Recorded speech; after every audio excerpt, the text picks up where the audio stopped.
Hi kids, how are you all today? Welcome to another fun learning science session with me Nishita Abhishek.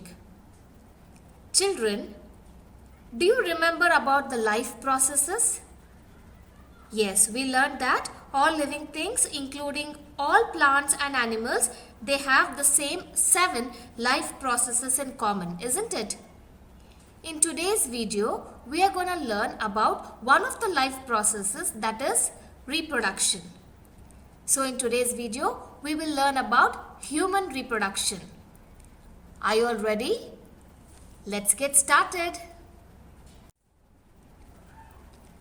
So children, what are these life processes? What do you mean by life processes? Yes, the basic functions performed by living organisms to maintain their life on this earth are called life processes. So living things, this includes both plants and animals. Living things can grow. Living things can move. They move to find shelter, food and a mate. Living things breathe. We all breathe in oxygen and give out carbon dioxide, and this process is called respiration. Living things can feel. We can feel the heat and cold, isn't it? Living things need nutrition. We all need food and water to get energy and to grow. Living things can excrete. Yes, whatever food we are intaking has to be excreted, isn't it? And living things can reproduce. So, in today's video, we are going to learn more about reproduction. Can anyone tell me what is reproduction in simple words? Yes, reproduction is the process by which organisms make more organisms like themselves. That means an organism reproduces an offspring that is biologically similar to the organism. We all resemble our parents, don't we? Yes, so for reproduction, animals need a male and a female to reproduce. Some animals grow their young ones inside their body and give birth to live offspring. Whereas some animals lay eggs and hatch eggs for giving birth. Why do animals reproduce, children? Why do you think reproduction is very important for living organisms? Yes, all living organisms reproduce to replace their old and dying forms. If they do not reproduce, their form will disappear from the earth, isn't it? If a cat does not reproduce, they will not be seen in future after some time. So reproduction is a vital process for every animal to continue its race, isn't it? So reproduction enables and ensures the continuity of species generation after generation. It is the main feature of life on earth.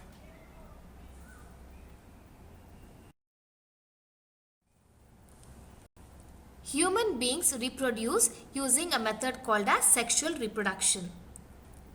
Sexual reproduction takes place in humans to ensure the continuity of the human species. It involves two parents, the male and the female parents.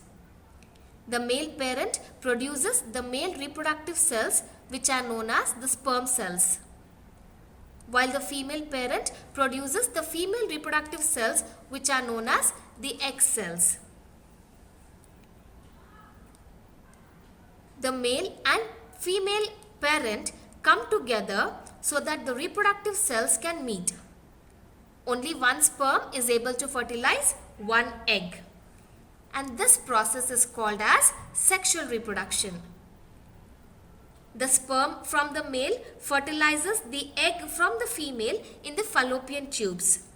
And because this happens inside the female's body, it is called as internal fertilization. So once the egg has been fertilized by the sperm, the woman is said to be pregnant. The baby grows inside the mother's uterus for a gestation period, which for humans is about 40 weeks. The child inherits characteristics from both the father and the mother, and that is why we resemble our parents, don't we? Now, let's take a look at the female reproductive system. This is the diagram of a female reproductive system. A female's internal reproductive organs are the vagina. This is the vagina. This is the vaginal opening. The uterus, which is also called as the womb. The fallopian tubes and the ovaries. The ovary is where the female reproductive cell or the egg cells are formed. The ovary releases one egg every month after reaching puberty. The fallopian tubes connects the ovary to the womb or the uterus.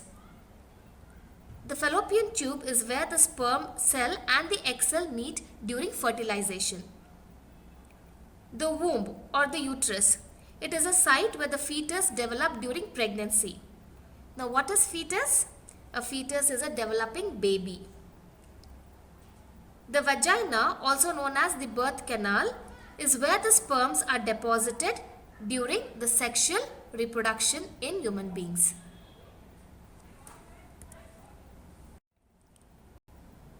Now, let's take a look at the male reproductive system. This is how the male reproductive system looks.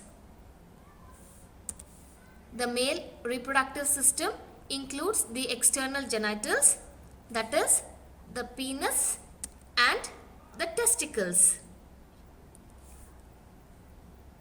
The testes is where the male reproductive cells or the sperm cells is formed. And the penis is an organ that releases the sperms during sexual reproduction. So this is about the male reproductive system in human beings.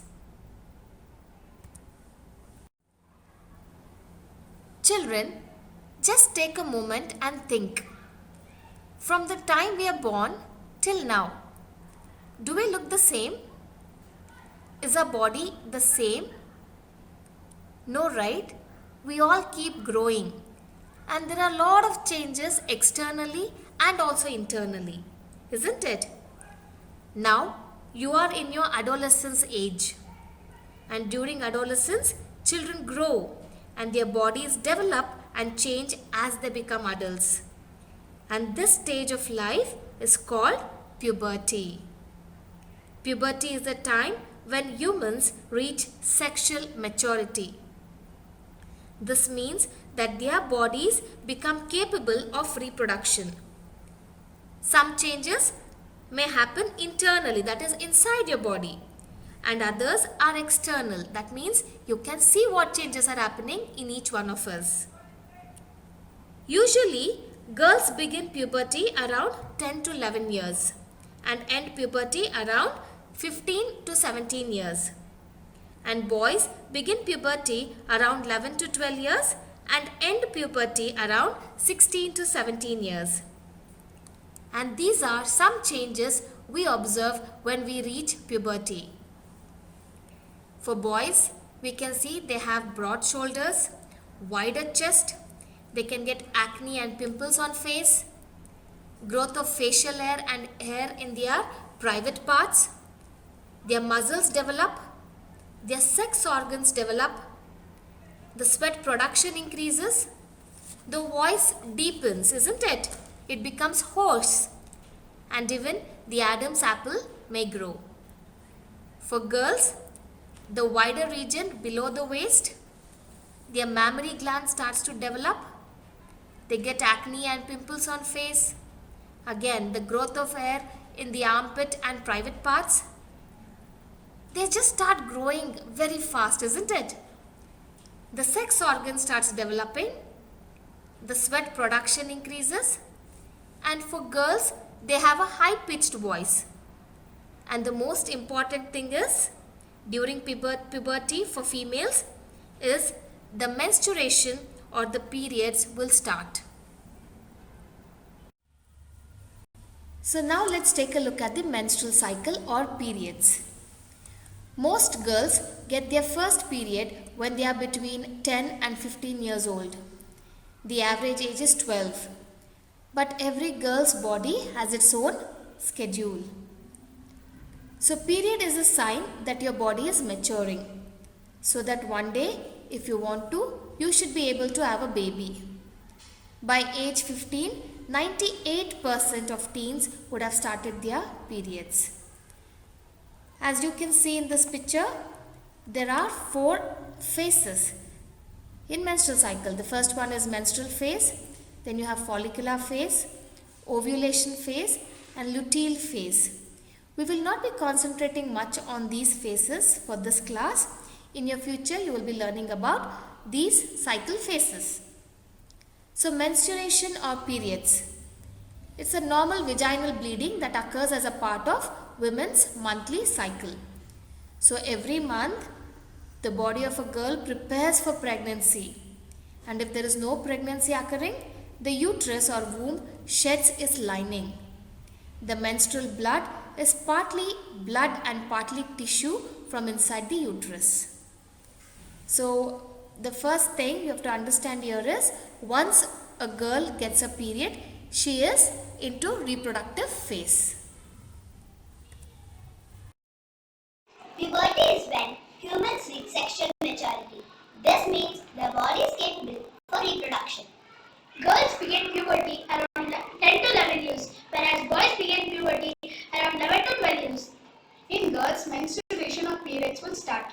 In girls, breasts develop and grow. In girls, hips get wider and broader.